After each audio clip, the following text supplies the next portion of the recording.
Thank you. Special thanks to the Children's Defense Fund for the report. I also want to thank my colleagues, Representative Phillips and Representative Sarah and Senator Renuka for attending the event. They're obviously in the Appalachian region along with me.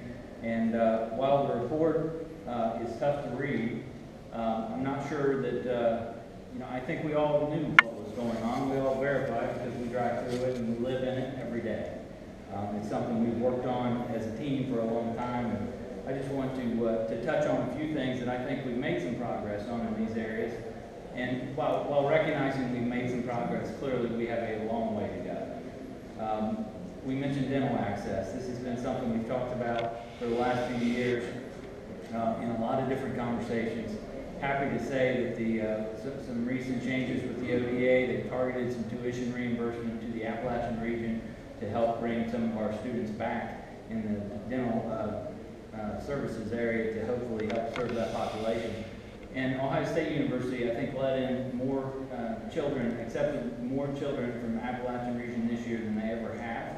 And they're opening 10 new slots next year in admissions for specifically targeting that region. So good news on that front. Won't change things overnight, but certainly pushing in the right direction. In the last budget, we put more money into early childhood education. We're moving that direction. That's a big area that we probably will continue to focus on.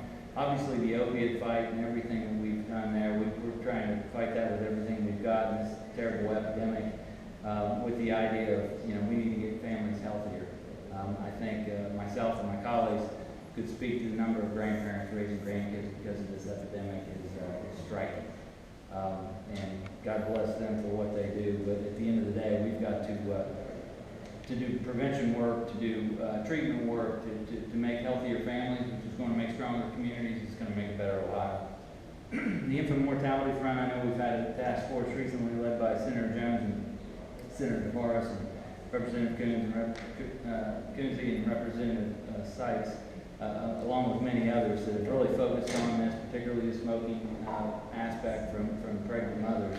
And I feel like we're focusing on that and hopefully headed that way.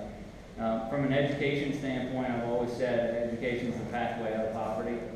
It's so important in our area, and that is very important for funding purposes. Obviously, I'd like to open up more educational opportunities for the students in the area through distance learning, but that takes broadband.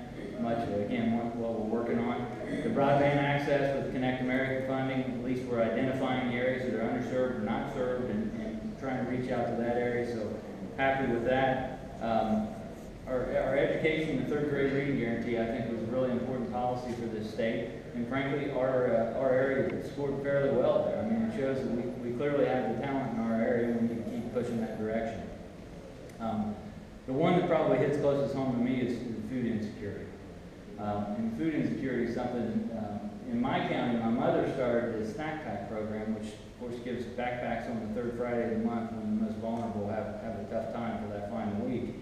And the overwhelming demand just jumps out at you, and you realize how much food insecurity is out there, and it's something that we battle all the time.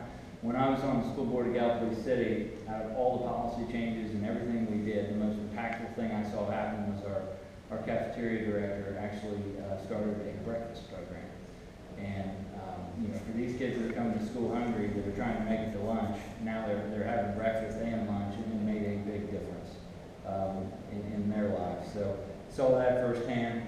The governor's executive order that you mentioned, tremendously impactful on the summer feeding programs. I've been to those sites.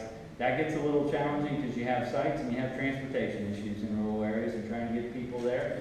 So we also did somewhere where they actually delivered them and had routes and rode on those routes. And it's a tough thing to see, it really is. And I can remember being at one of the churches where they were handing out food and the kids came in and there were bananas that were really ripe that most people would throw out. And these kids were so happy to have these bananas. They ate them before they got out the door. And I'm talking about really ripe bananas. It left an impression on me as to what we're doing. But, all of this obviously are symptoms of a bigger underlying issue, which is jobs in our area. Obviously, we need education, we need workforce development, we need to pick people up and get them in position so we can get those jobs, because it's very overwhelming when you do the summer feeding programs and you realize we're trying to stabilize these folks, and while we have this week, you got to do it again next week. And you have to do it again after that until you change the underlying circumstances and help them get in a better place. So, you know, all of these have to run on a parallel track, and I think we're making great progress. Again, I thank the CDF for all their work on this and putting the spotlight on this. I'm excited. We had an Appalachian Caucus meeting recently where we all got together and talked about this. I think it's a great opportunity for our region, who has different resources, but a lot of the same challenges, and try and figure out how we can do things more efficiently and make them work and share ideas. And what's working in Holmes County might work in Noble County or Gowdy County or Lawrence or whatever it might be. So I'm particularly excited to have, I guess, a spotlight on the issue so we